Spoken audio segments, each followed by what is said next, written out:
I lived in a town called Geneva, New York, in the heart of the Finger Lakes, which is western central New York State. Ithaca, Rochester, Syracuse are the better known places within a half-hour drive.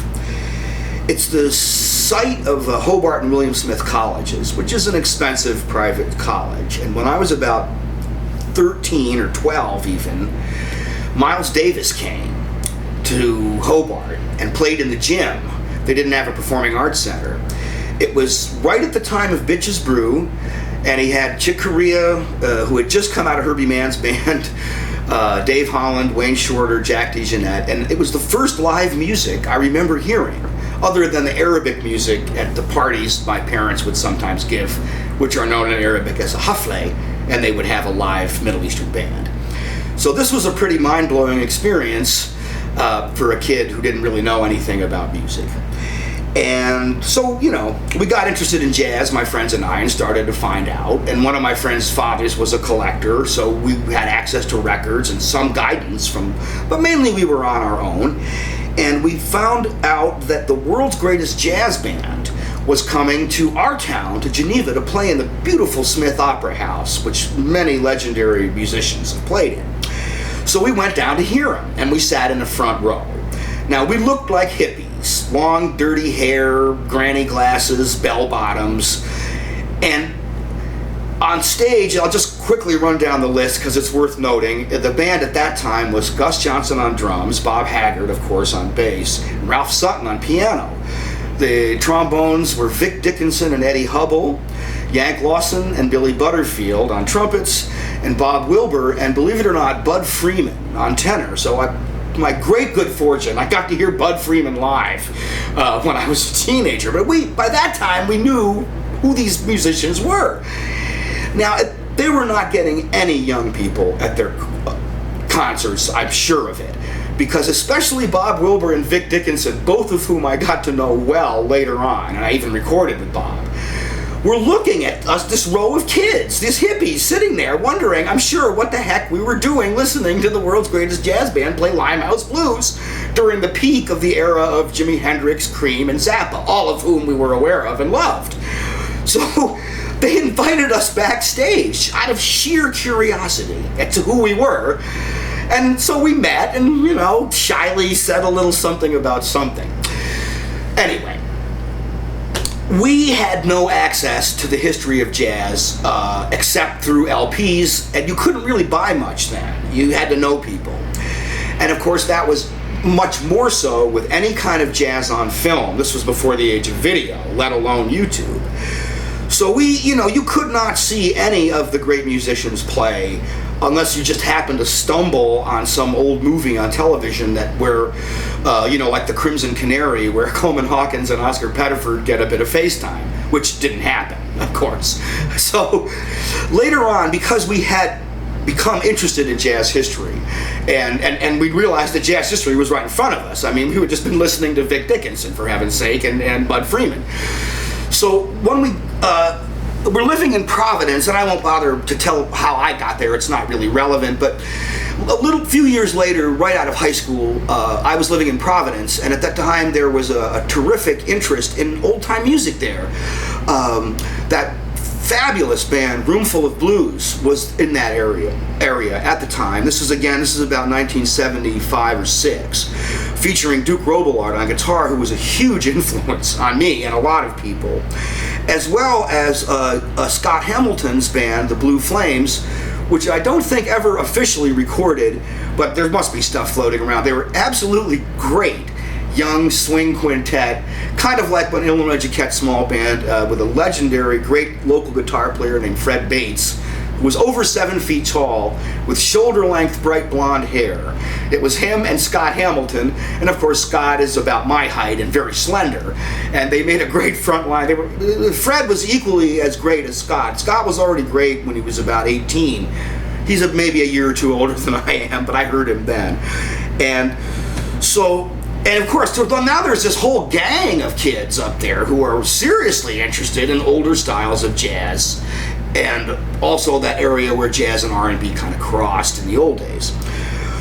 So somebody at Brown University got a hold of David Chertok, and how they knew about him, I don't really know. And Chertok told me later he was utterly shocked because there was no interest really in his collection at all. And Chertok had worked in television since the birth of television, practically, mostly as an editor, I think, and that sort of thing, and had collected these film clips.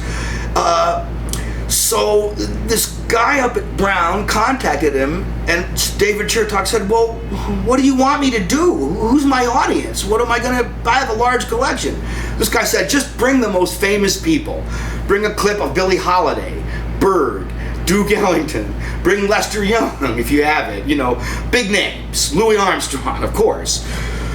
So Chertok brought it up, and it was a sold-out house for both shows, but they were Friday and Saturday night, and none of the musicians could go. So this guy very kindly did a special show on Sunday morning at a legendary, hilarious dump in Providence called the Met Cafe, which has been immortalized by comics artists. And that's where we had our Sunday morning showing. So here are all these musicians, for the first time, we're seeing that clip of Bird. We're seeing Johnny Hodges play, Hawkins, and everyone is just going nuts and practically in tears saying, David Chertok, oh, thank you. You know, we saw the clip of Tiger Rag with Louis talking to a little old Zelmer trumpet, and we were just absolutely in ecstasy. So that when my friends and I migrated to New York, Dave Chertok made it a serious point of inviting us over to watch films because he said, it's not like listening to records. I won't sit here by myself in the dark and watch films. So you guys come over, and it was just a boon and a blessing, and thank you, David Chertok. He's been gone for many years. His son, Michael, now runs the collection. And of course now, everybody wants stuff. It's a whole brave new world with jazz films. But, so that was a very, very fortunate happenstance for us because, I mean, jazz history was happening all around us. I could run down just a list of saxophone players that you would hear on any given week here in New York. It was pretty daunting and exciting. Everybody from Eddie Lockjaw Davis to Lee Konitz. Like I said, that I won't go. But the fact that we had access to the jazz history that was gone in such a unique way, because again, you couldn't see those films unless you knew Dave Chertok.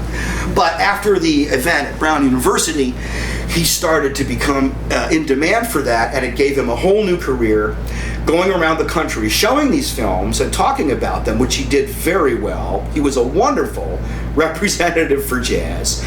And as he said years later, he said, Mike, I never dreamed I would have a career going around showing these films to people who are overwhelmed to see them, let alone pleased. And this thing that I was more or less a hobby, I felt I was the only person rescuing this stuff from destruction, and he's not. I mean, there are other stories like that, of course. You know, the Jerry Valburns and people who, the audio tapes, the Michael Steinmans, who may be the only person to have documented the Cajun, for example. But we were the happy recipients of tremendous amounts of generosity like that, and of course that goes double for the older musicians that we met here in New York and in New England. And the musicians,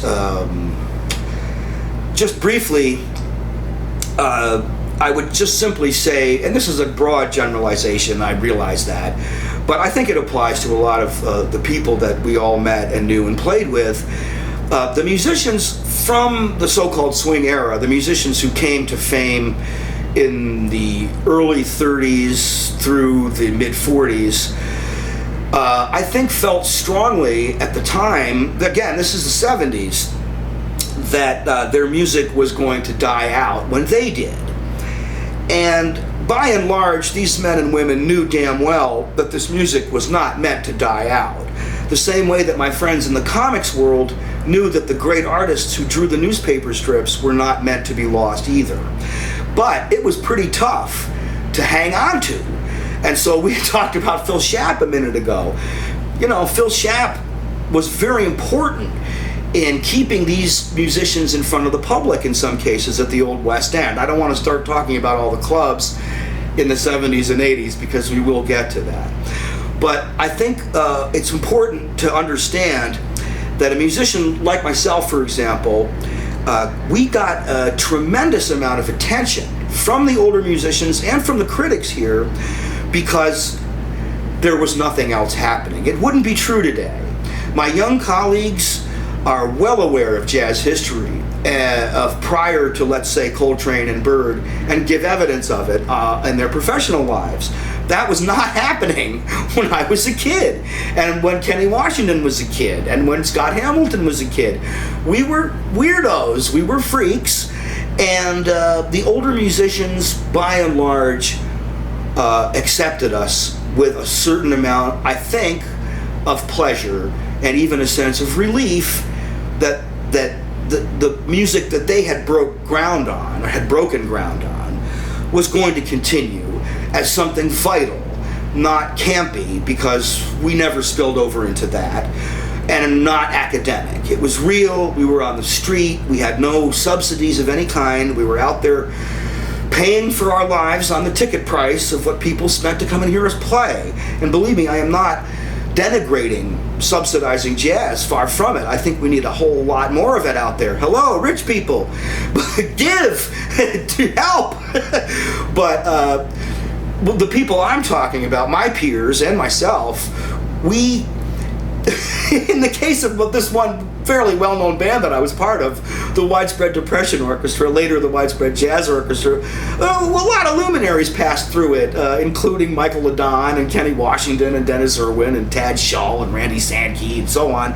But we kind of reiterated or re-experienced the birth, rise, and death of the big bands in a kind of compressed miniature that really, I'm not exaggerating, it really kind of was like that.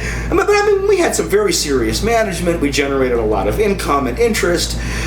Again, partly because we were the only game in town. We were also very good. I don't want to downplay that aspect of it. But again, the reason why so many of these important, big-name, creative musicians of the past accepted us is because they didn't think there was anybody out there like us. And also I should mention something we found out a little bit later was there was a small parallel scene on the West Coast where people like Judy Carmichael, the pianist, Howard Alden, the guitar and banjoist, Dan Barrett, the trombonist and arranger, were also very seriously getting involved in music that more or less emanated from the 30s and 40s. In other words, what they're now calling the American Songbook, which you could not get arrested doing the American Songbook in the 70s, even on well up into the 80s, as you may remember. Again, I don't want to start tripping down memory lane in the nightclub scene. That will be probably a separate segment, but you know, the superstars like Tony Bennett and Rosemary Clooney and Maxine Sullivan, we went to hear them for $25 up at this club called Marty's on 3rd Avenue. They weren't playing Carnegie Hall. I had an occasion to hang out with Johnny Hartman for quite some time. We were both waiting to do this TV show. He was a real beautiful guy and very easy to talk with. And he said, he was going 6 weeks between engagements. I mean, I don't think that would happen now if Johnny Hartman came back. So, I mean, and I got one more really short anecdote that I'm going to throw in here that I can't help. For a while, this Widespread band that I was part of was being booked by Willard Alexander's agency, which was a very big-time agency that handled people like Count Basie and so forth. And I was more or less the music director of the band. I had quite a lot to do with the running of the band at that time, and I went to the office to, talk to our agent, this guy Richie, and I'm sitting in the outer office waiting, for Richie to get off the phone and come and tell me if there's any work available. And sitting right across the office from me is John Hendricks. Now, John Hendricks was younger then than I am now. He was probably in his mid-50s. And I'm about 25, and I look probably like I was 18. He sees me, he knows what I'm doing there. I'm doing the same thing he's doing, waiting to see the agent for some work. And he looks at me and without any preamble simply says, "This doesn't get any easier." And man, talk about some wisdom. Obviously, I'll never forget that. You can't pay all the money in the world. You couldn't learn that unless somebody and that was a lesson and a half. And I mean, again, I could easily fill up a couple hours just with brief episodes like that, where you ran into these people who had so much to say, were so pithy and so generous and so funny. But yeah, that's a good one. John Hendricks, still going strong. Thank you, Michael.